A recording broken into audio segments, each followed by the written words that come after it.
Sir sir sir एक minute अरे संतोष जी हैं, संतोष हुआ सर आपको सर आपने कहा कि आपकी उम्र 69 साल हो गई है, 75 साल के बाद चुनाव नहीं लड़ना चाहिए।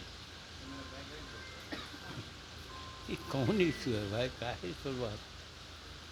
आपके बयान के बाद सियासत अब तेज हो गई। बयान कौन क्या है, ये अपने अपना सिद्धांत की बात है। जब हम बचपन में थे तो सब कोई कहते थे कि हम प्रोफेसर होंगे, डॉक्टर होंगे, इंजीनियर होंगे, आईएएस होंगे, आईपीएस होंगे। और हमारा उद्देश्य था कि हम राजनीति में जाएंगे, और राजनीति में आए। और राजनीति में आए तो हम जब से आए तब से ही हमने कहा कि राजनीति में 75 वर्ष तक चुनाव की राजनीति करनी चाहिए। यह स्पष्ट है, आप लोग इसी को लटपटा देते हैं। चुनाव की राजनीति 75 साल तक ही करनी चाहिए, उसके बाद नहीं। जैसे उसके बाद होता है, अब एमएलसी है, राज्यसभा है, या और सार्वजनिक जीवन में बहुत से काम हैं, तो पॉलिटिकल एक्टिविटी जारी रखना एक अलग बात है, और चुनाव नहीं लड़ना एक अलग बात है। तो हमने यही कहा है कि 75 वर्ष के बाद चुनाव नहीं लड़ेंगे। आज हमारा उम्र 79 ईयर्स हो गया है, तो वैसी परिस्थिति में इंसुइंग कोई भी इलेक्शन है वो हम नहीं लड़ेंगे। इसका मतलब राजनीति से संन्यास नहीं ले रहे हैं, राजनीति में रहेंगे ही, काम करेंगे ही। बहुत राजनीति में काम करने का उपाय है। वही चर्चा हो गई कि राजनीति से संन्यास ले रहे हैं। नहीं नहीं, ये यही तो गलत आप लोग करते हैं चलाने के लिए। राजनीति से संन्यास होने का आदमी सामाजिक सेवा के लिए जब अपने को ढाल दिया है तो वो तो मरते मरते तक राजनीति करेगा वो, लेकिन चुनाव नहीं लड़ेंगे। चुनाव में होता है कि जनता की अपेक्षाएं होती है, काम करना होता है। आज आए हैं भट दिल्ली से, और कल हमको जाना है गया, और क्षेत्र में 2-3 दिन जाने की बात है।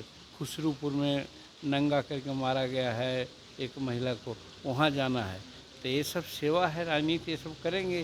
कहने का मतलब ये चुनाव नहीं लड़ेंगे, बाकी सारा काम हम करेंगे, हमने यही कहा है। सर दिल्ली में आपकी बात हुई है गृह मंत्री अमित शाह से, क्या किन मुद्दों पे चर्चा हुई है? क्योंकि अभी देखिए, एनडीए में जब हम आए हैं तो एनडीए में आने के बाद औपचारिक रूप में एनडीए के नेताओं से मुलाकात करना फ़र्ज मेरा बनता है, इसलिए उनसे समय मांगा था। और हम धन्यवाद देते हैं कि उन्होंने समय दिया, और हम और संतोष कुमार सुमन जी पूर्व मंत्री दोनों, अमित शाह जी माननीय गृह मंत्री से हम लोग मिले, बिहार के राजनीति के बारे में बात किया। हमने उनको धन्यवाद दिया कि आपने हमको अपने फोल्ड में रखा है। और फिर कुछ अवसरों पर ऐसा आया है कि प्रधानमंत्री जी ने हमको काफ़ी तवज्जो दिया है, चाहे 18 जून का मामला हो या फिर वाजपेयी जी के पुण्यतिथि के अवसर पर का मामला हो। ये सब जगह बढ़ चढ़ करके दूसरे नेता हैं, उनसे बढ़ चढ़ करके इंडिकेट करके हमको उन्होंने कहा, हाल चाल पूछा। तो ये सब बातें हुई और हमने धन्यवाद दिया।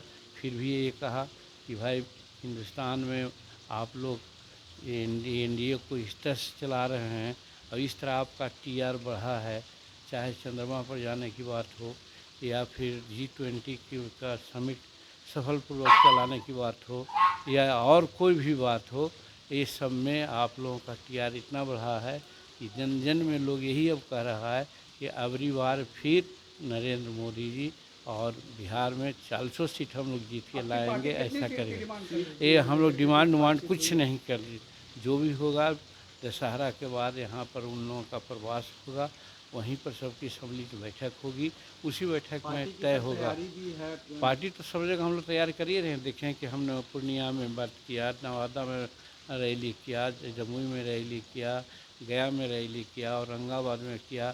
फिर हम लोग यहाँ और तीन जहानाबाद में करने जा रहे हैं, दरभंगा में करने जा रहे हैं। एकदम जहाँ जहाँ हमारा बेस है वहाँ वहाँ हम मजबूत कर अपने मजबूती से। नहीं नहीं, एनडीए को हम मदद करना चाहेंगे, कोई भी एनडीए का कैंडिडेट होगा अगर हमारा कैंडिडेट होगा तो वही मदद करेंगे, दूसरा कैंडिडेट होगा तो वही मदद करेंगे।